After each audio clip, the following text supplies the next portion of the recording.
Hello. Yeah, I'm not using my webcam or my headset or anything. My microphone or my headset has decided to stop working. I have ordered a new microphone, an actual desktop mic, which is good. Anyway, about time I actually spoke about the London Forum and my trip there. Because of tech nonsense, I'm not going to be hosting a copy on my channel of my talk. I will link in the description, of course, to my talk hosted on the London Forum's channel. I think most people have seen it anyway.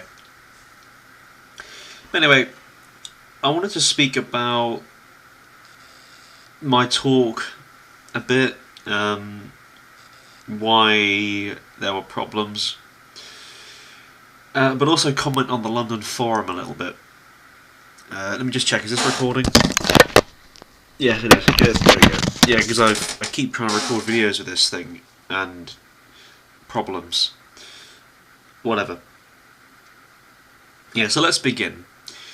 My talk. All things considered, I think it went alright. I think it went well. I wanted to speak. I originally intended to speak for half an hour or so, and then take a few questions.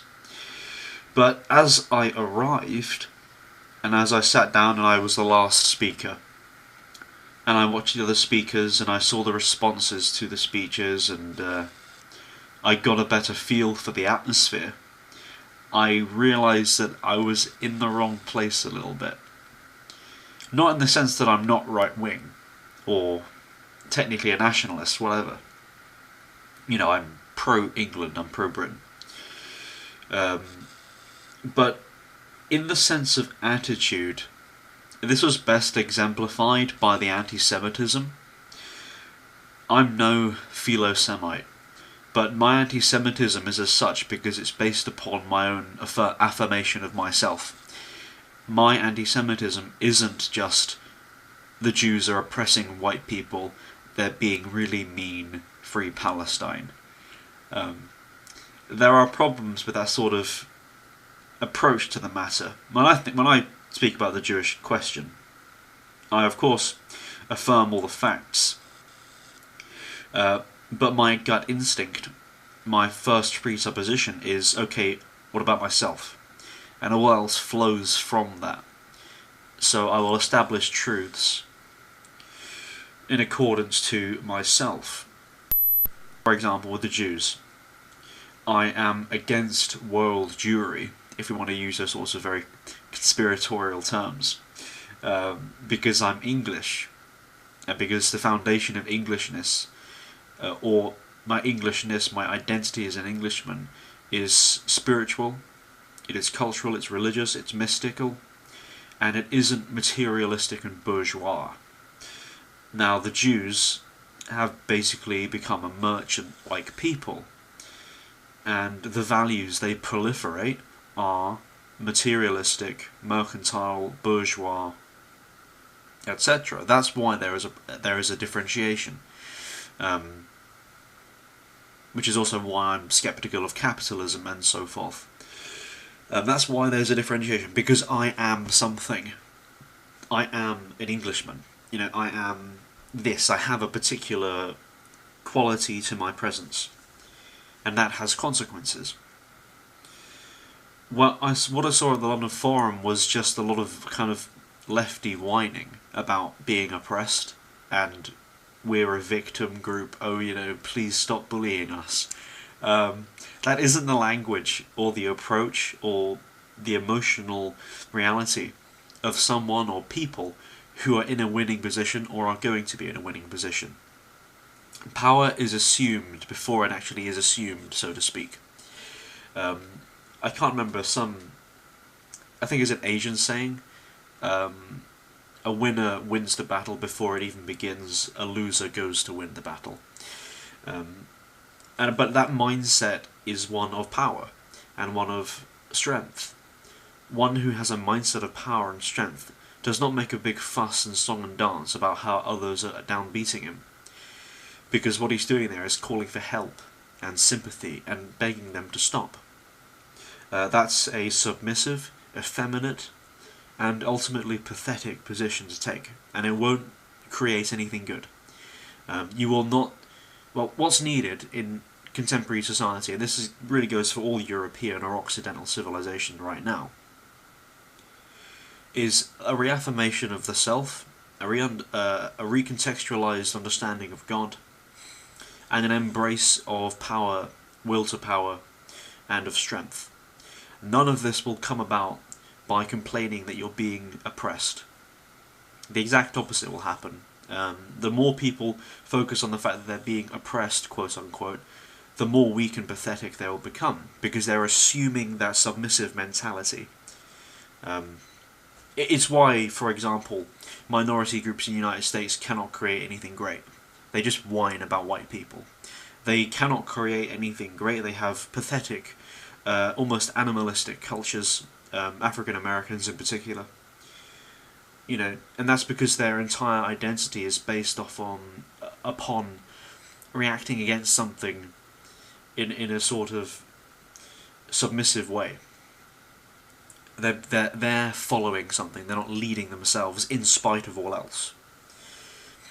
And at the London Forum, the sort of anti-Semitism I saw there, and one of the acts in particular, and this isn't a personal attack on anyone. I just have to make that clear. I'm not whining about anyone in particular, but rather I'm speaking at the ideological level. This is totally impersonal. Before anyone starts crying that I've upset them or whatever. But the anti-Semitism there wasn't the affirmation of Englishness or Britishness or Europeanness. It was simply complaining about oppression. And that's, personally, that's very antithetical to the sort of attitude I have. And the sort of, my first instinct isn't that, oh, they're being mean to me. For example, if I'm attacked, my first instinct isn't, oh, please stop attacking me. It's, why are they attacking me? Why? What's the motivation? What's the core? So, with the Jewish thing, why are the Jews a problem? And that's a sort of idea and an approach and a directness, a forthrightness, which I really believe is absent from a large number of people and the general tone of what I saw at the London Forum. Yeah, still recording. Now, I do think a part of this is the fact that the London Forum is very much tied to kind of traditional British nationalism, and it's very much detached from younger people. In the alt-right, everyone is under 30.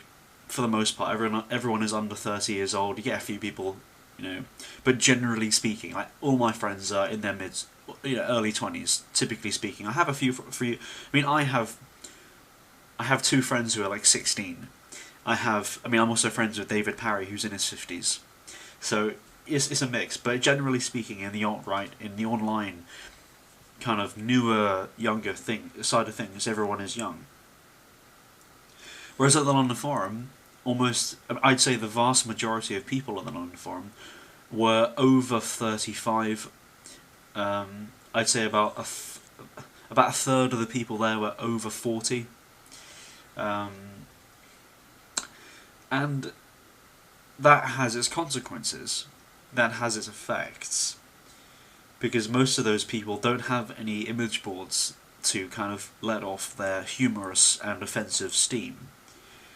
Which is partly some of the anti-Semitism expressed when I went there. It was expressed via humour. We young'uns, we young whippersnappers, we have the internet for all that kind of, making fun of people, and we can do it anonymously. So, I don't know, that did surprise me actually, because I went to the London Forum, I knew it wasn't going to be as young as I'm used to things being, as youthful and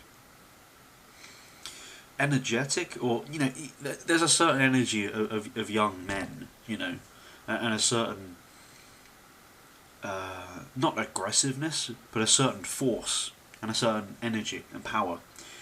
And I didn't go there expecting that to be there. And it was there to a degree, but it wasn't there to the extent which I usually expect. I met other people, other young people, and that energy is there. So recently I met Mark Citadel. Mark does have a presence and a force to him, and in his like small things, body language, a handshake, he has a kind of strength, and that's good. But I didn't expect the London Forum to be as casual as it was. I expected it to be a little bit more upper, not upper class, but a little bit more refined to a degree. That may have been a mistake on my part. The London Forum is an interesting one because they have some really good stuff and some really bad stuff. And I know Jez does this on purpose, Jez Turner, the organiser. You get everyone you can. I'm not looking to attack anyone in particular, but you do get some distasteful sorts, I would, in my opinion, kind of emerging and coalescing around the London Forum. But so do you get some really, really fucking good people. So you kind of have to juggle that. And when I went there, it was generally alright, but there was a kind of... there felt to be a disconnect between quite a portion of the people there, the attendees, and kind of the more intellectual sort of thing. I think that's a danger of anything which wants to be open, especially at the London Forum. Jez wants to keep it open and to try and accommodate everything. I totally understand and respect that, but that does facilitate the danger of mixing competing elements or non-compatible elements. So Roger Devlin spoke at the London Forum on the same day that you had these kind of anti-Semitic songs, or anti-Zionist or anti-whatever songs. It kind of, I don't know, it didn't feel like a unified sort of thing, in my opinion. And that did throw me off. That's part of the reason why my speech was so short, was because I was confused. I didn't know what to do, whether I could be very intellectual.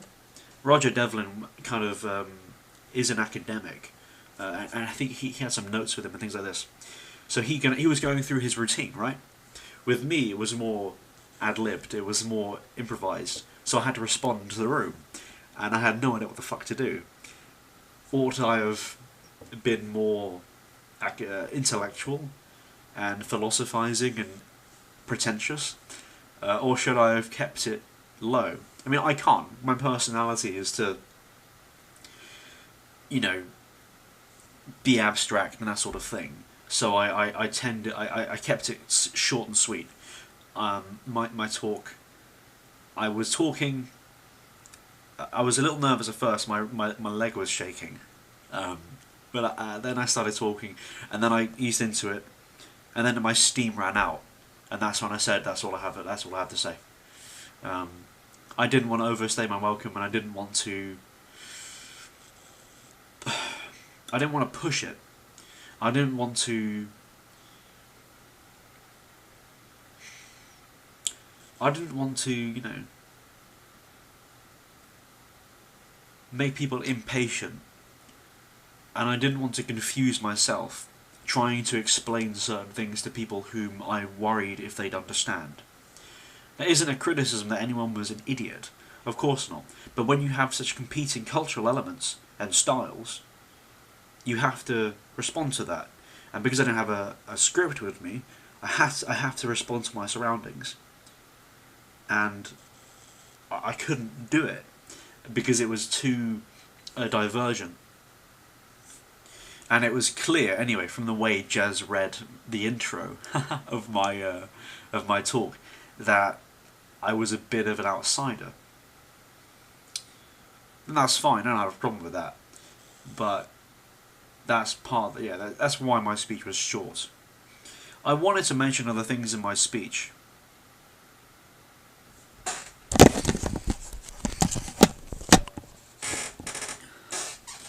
I wanted to mention community and family and feed. I wanted to flesh out race a little bit more, and being of a particular race and of a certain identity. In fact, I was going to, when I mentioned the Jewish thing, I was going to speak about what I said earlier regarding if you have that sort of view, then you'll have a problem, because one's views should be affirmative and constructive and creative and an extension of one's own strength, not just a weak reaction to, you know, when one speaks about an issue like that, or indeed minorities and all the rest, immigration. The approach shouldn't be, oh, they're being mean to us, because that's a slave response. That's how a slave reacts, and then you have all the political consequences of that act, because in saying that you're affirming something emotional and psychological and metaphysical, and that has consequences. And I was going to mention that. But again, my steam ran out, and I didn't want to push it, or for there to be any misunderstandings, because I know how vague I can sometimes be, speaking with caveat after caveat, and being ambiguous and flowery with language. I understand all that, and I didn't want to push it. I also said no to taking questions, because I just didn't want to. I didn't want. If people want to ask me questions, they can do it directly and privately through email or something like that, where things can be properly expressed and explained without all the sorts of nonsense of speaking in front of 100 people and having to perhaps water things down or let the environment of the room get to you or whatnot. You know, if someone wants to ask me about something specific, like racial theory, I have to, and if they've never heard my viewpoint before, I have to kind of go through it step by step and explain it all. And I don't think a question session would have given me adequate time to do that, and it wouldn't have really been the right setting and the right mood. But yeah, I mean, the experience was good. My criticisms go to more than just the London Forum. My criticisms go to most of the contemporary right. Most contemporary people. It's why the anti-jihad movement will fail, and is failing, and will achieve nothing. Because their whole position is, these Muslims are scaring us. That's it. That's their whole philosophy. When they speak about Sharia law and things like Rotherham and things like this, they're saying the Muslims are stronger than us and we're scared of them. That's their whole shebang, and that's why they're all going to fail. And they will be brushed away. Once the money runs out, they will be brushed away. Unless they change, unless they begin to start affirming themselves in their culture and their civilization, and start building instead of just critiquing like a bunch of bloody Jews. I'd say Jewish academics. Yeah, they're Frankfurters. Because that isn't... The work of the Frankfurt School succeeded because Western civilization was on the retreat mentally after the devastation of the Second World War. That treatment would not work on, for example, like 12th century English nobility. Just a random example from history. Because their whole viewpoint was aristocratic, was one of power and of God. And it had nothing to do with the piddling opinions of these silly cultural retards. But that's what has to be adopted. It has to be a kind of an ideology and an attitude. It's not an ideology. It's not an ideology or a set of beliefs. It's an attitude, and from that spring beliefs. An attitude of strength and of conviction. So when I say my criticism of white nationalists is that they aren't extreme enough, my criticism there is that they aren't convicted enough. They have their opinions, but so what? What's the intensity of themselves and their persons and their lives and their relationships? How do they live? How do they think? You know, it's one thing to just have an opinion about a fact somewhere. It's quite another to have an intensity and for that to be expressed in a creative manner. That's obviously a skill a lot of people won't be able to develop. but the fact of the matter is, the prospect is even being denied by this constant victim mentality wankery. So, yeah, I think that's really all I have to say on the matter just right now. Are we still recording? Yeah, we are. Oh, bloody hell. We're on like one bar of battery. I tried to bloody charge this thing. So just to clarify before my camera kills itself, I enjoyed the London Forum and it was good, and it's good to network and it's good to do things physically, but the attitude people need to adopt is one of strength, not of weak, liberal, effeminate reactivity. You have to affirm yourself, not just respond to people bullying you or perceived to be bullying you, because by doing that you're not going to create anything great. You're not going to act honourably or with integrity. The Europeans who built the cathedrals were not victims or slaves. They were men of strength and of honour and of self-affirmation. They knew who they were, and they affirmed that and expressed that through their labours and through their lives. The same cannot be said for far too many contemporary Europeans, and that's something which has to be addressed, and people need to actively consider seriously. Don't just take it in your hand as an intellectual fact. Don't just watch this video and think, oh yeah, there's a fact, I remember that. No. You have to take the awareness of this fact into your very being and let it be expressed. So there you go, it's just me babbling. So thank you for listening.